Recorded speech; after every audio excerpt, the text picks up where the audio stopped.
மீண்டும் ஆஸ்திரேலியாவை பந்தாடிய பேபி எபி என்று அழைக்கப்படுகின்ற டெவல் பிரிவிஸ் அப்படி என்னதான் பண்ணாருன்னு பார்க்கறதுக்கு முன்னாடி நம்ம சேனலை சப்ஸ்கிரைப் பண்ணிக்கோங்க.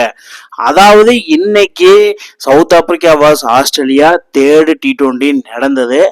அதுல டாஸை வின் பண்ணி ஆஸ்திரேலியா பவுலிங் ஃபர்ஸ்ட் சூஸ் பண்ணாங்க. ஆஸ்திரேலியா எப்படியாவது இந்த மேட்ச் வெற்றி பெற்றணும் அப்படிங்கிற மாதிரி தான் போனாங்க. பட் ஃபர்ஸ்ட் இன்னிங்ஸை ஸ்டார்ட் பண்ண சவுத் ஆப்பிரிக்கா ஸ்டார்டிங்லேயே 2 விக்கெட்டை விட்டாலும் அதுக்கப்புறம் வந்தாலும் பாருங்க டெவல் பிரிவியஸ் என்ன ஒரு அடி. நோ லுக் ஷாட், நோ கன்சி, நோ கைடன்ஸ், அந்த மாதிரி தாங்க ஒரு ஷாட்டு. அந்த நோ லுக் ஷாட் அடிக்கிறதுல தலைவனை மிஞ்சினா யாருமே கிடையாது அப்படிங்கிற மாதிரிதான் இருக்கு. ஒரு காலத்துல ஆண்ட்ரூ ஃபிளெக்சர் அடிச்சிட்டு இருந்தாரு, அதெல்லாம் இப்ப பொருட்படுத்தாம இங்க நான் வச்சதான் சட்டம் அப்படிங்கிற மாதிரி நம்ம டெவல் பிரிவிஸ் மேட்ச் ஆன் மேட்ச் போட்டு ஓடும் போடுக்கிறாரு.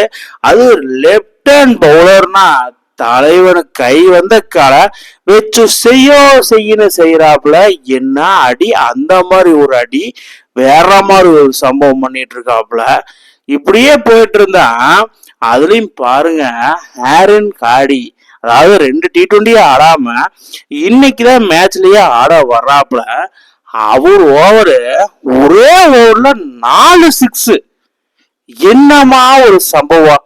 எனக்கே ஒரு சாக்கா இருக்கும்போது ஆரன் காடி என்ன நினைச்சிருப்பாரு, யாரா இவன் எங்கடா இருந்து வந்திருக்கிறா, ஒரே ஓவர்ல 4 6 அடிக்கிறான் அப்படிங்கிற மாதிரி நினைச்சிருப்பாரா இல்லையா?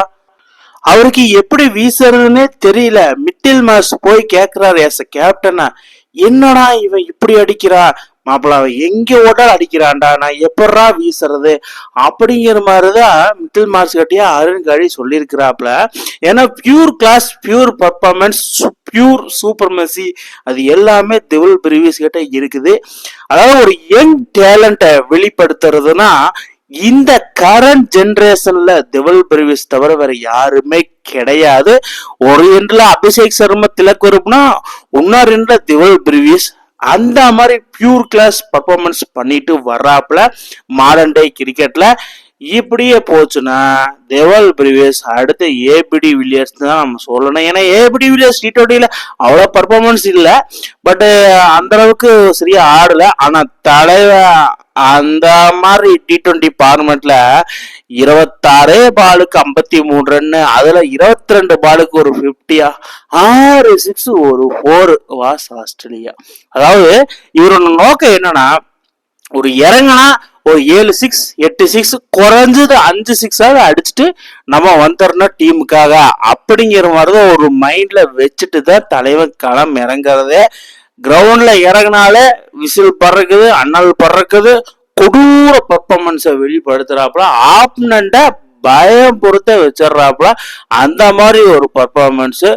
அதாவது டெவல் பிரிவிஸோட விக்கெட்டை எடுத்தோம்னா நம்ம வின் பண்ணிடலாம் அப்படிங்கிற மாதிரி கொண்டு வந்துட்டாப்பா. அதெல்லாம் ஒரு காலத்துல டெண்டுல்கர் விக்கெட் எடுத்தா நம்ம வின் பண்ணிடலாம், விராட் கோலி விக்கெட் எடுத்தா நம்ம வின் பண்ணிடலாம், ஏபிடி விக்கெட் எடுத்தோம்னா நம்ம வின் பண்ணிடலாம் அப்படிங்கிற மாதிரி இருந்தத கரண்ட், அதுவும் மாடர்ன் டே கிரிக்கெட்ல டெவல் பிரிவியஸ் 22 வயசு ஒரு சின்ன பையன் இந்த மாதிரி ஆஸ்திரேலியாவை பயப்படுத்தினா அது ஆதி காலத்துல இருந்து ஆஸ்திரேலியா டீமை பார்த்தாலே பயப்படுவாங்க. நான் டெவல் பிரிவியஸ் இந்த மாதிரி பயப்பட வச்சிருக்கிறேன்னா சும்மாவா?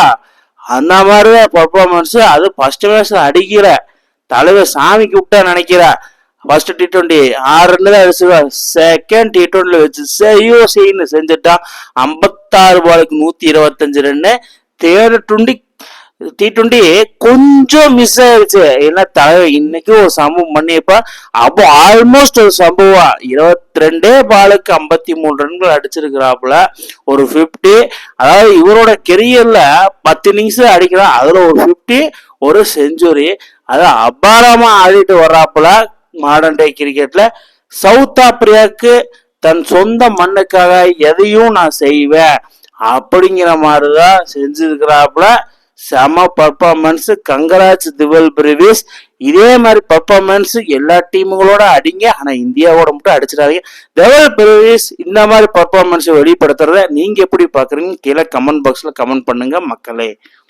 இந்த மாதிரி இன்ட்ரெஸ்டிங் கிரிக்கெட் வீடியோவை தெரிஞ்சுக்க நம்ம சேனலை சப்ஸ்கிரைப் பண்ணுங்கள், லைக் அண்ட் கமெண்ட் பண்ணுங்கள்.